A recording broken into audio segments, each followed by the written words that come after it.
Professor Badri Narayan, ये सारे आंकड़े क्या कुछ इंडिकेट करते हैं क्या कि दलितों के प्रति अत्याचार घटने चाहिए थे, बढ़ते जा रहे हैं? ये कुछ इंडिकेट करता है क्या?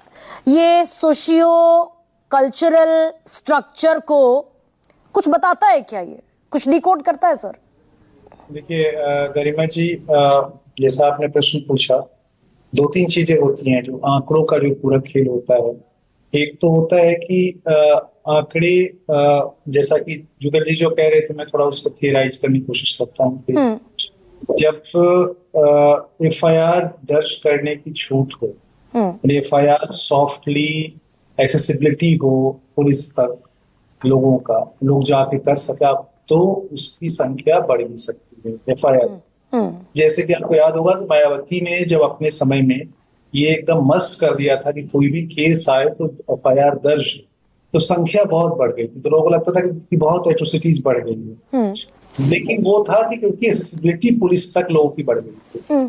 तो मुझे लगता है ये भी देखना होगा थोड़ा सा सिंपैथेटिकली कि क्या योगी गवर्नमेंट में या इधर जो ऑनलाइन एफआईआर का सिस्टम आया है, बहुत तरह से आप एफआईआर कर सकते हैं। There are various ways. पहले था कि आप थाने में जाइए, बैठिए 4 घंटा, हो भी सकता है, नहीं भी हो सकता है।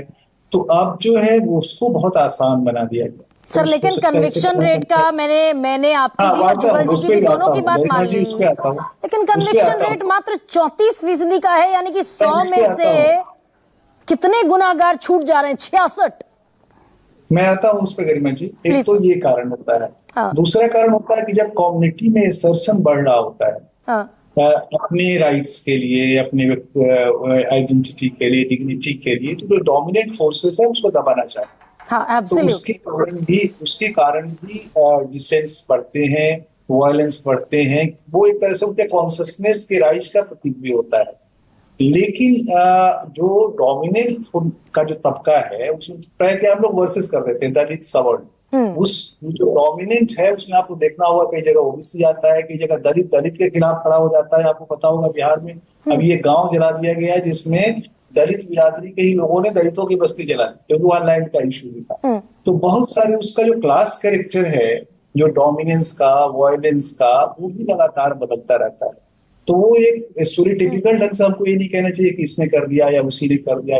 लेकिन जो सर, लेकिन अगर आपका फैक्ट वैलिड है, अगर आपका फैक्ट में वैलिड मान लूं कि एफआईआर की तादाद इसलिए बढ़ी क्योंकि मैंडेटरी कर दिया गया एफआईआर का दर्ज होना, तो ये आंकड़े आने बंद क्यों हो गए? 2022 के बाद एनसीआरबी ने डेटा ही देना बंद कर दिया। अब तक स्टडी हो रही है 2023 के डेटा की।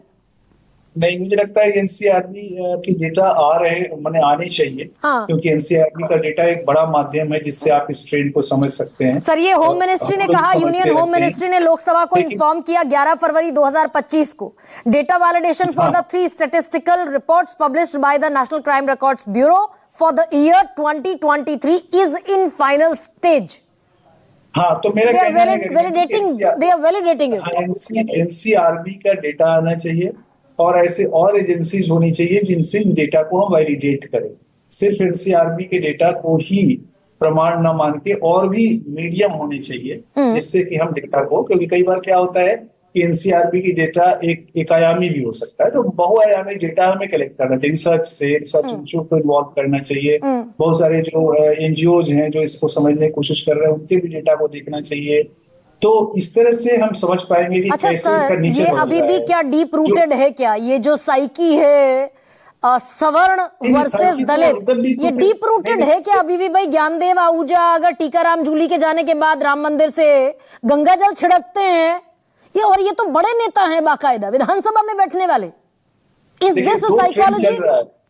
हाँ गरिमा जी, 2 ट्रेंड साथ साथ चल रहा है। एक तरफ ये आप देख रही हैं, अभी आपने देखा होगा कि जो अम्बेडकर के जुलूस निकले अम्बेडकर जयंती पर, उसमें कई जगह घोड़े पर दूल्हा को बैठा के और वो पहना के जुलूस में शामिल किया गया। क्यों? क्योंकि कम्युनिटी में एक असर्शन है, एस्पिरेशन है, खास करके कानपुर से लेकर के पश्चिमी उत्तर प्रदेश, राजस्थान में, जहां पर घोड़ा पर बैठना एक सिंबॉलिक प्रोटेस्ट का प्रतीक भी है। तो वहां पर ये एक असर्शन का प्रतीक भी है। दूसरी जो बात कह रही है कि डीप रूटेडनेस का, देखिए डीप रूटेड तो है ही है, डीप रूटेडनेस में लेकिन एक चेंज भी आया है। आपने देखा होगा कि अभी राम जन्मभूमि के इनॉग्रेशन में कामेश्वर चौपाल, बहुत सारे दलित का पार्टिसिपेशन बीजेपी ने इंश्योर किया। सर वो लेकिन पब्लिक प्रोजेक्शन के लिए सिर्फ दिखता है क्या? आपको एक छोटा उदाहरण दूं। हाँ कहिए ना सर। मायावती के पीरियड में ये स्थिति हो गई थी कि अगर आपको काम कराना है सरकार से तो आपको दलित एमएलए के साथ जाना होगा लखनऊ। दलित एमएलए के साथ जाएंगे तो ठहरेंगे कहाँ? उसी के साथ ठहरना होगा, खाना भी उसी के साथ खाना होगा आपको। तो जो कास्ट जो डिस्टेंस था वो धीरे धीरे खत्म हो रहा था। हाँ। पावर जब कम्युनिटी को मिलती है तो पावर कई बार डाइल्यूट करता है, तो वो भी हो रहा है। मॉडर्निटी डाइल्यूट कर रही है, मार्केट डाइल्यूट कर रही है, ये स्टेट की पॉलिसीज डाइल्यूट कर रही है इस डिस्टेंस को, इस डिस्क्रिमिनेशन को। तो धीरे धीरे समाज बदल रहा है। आप इसको अगर स्वीकार नहीं करना चाहते हैं तो मुझे लगता है सच्चाई से आंख मोड़ना है। और मनोज राजेंद्र पाटिल, ठीक है सर, मैं ये वाला पॉइंट आपका ले लेती हूँ, समाज चेंज हो रहा है कि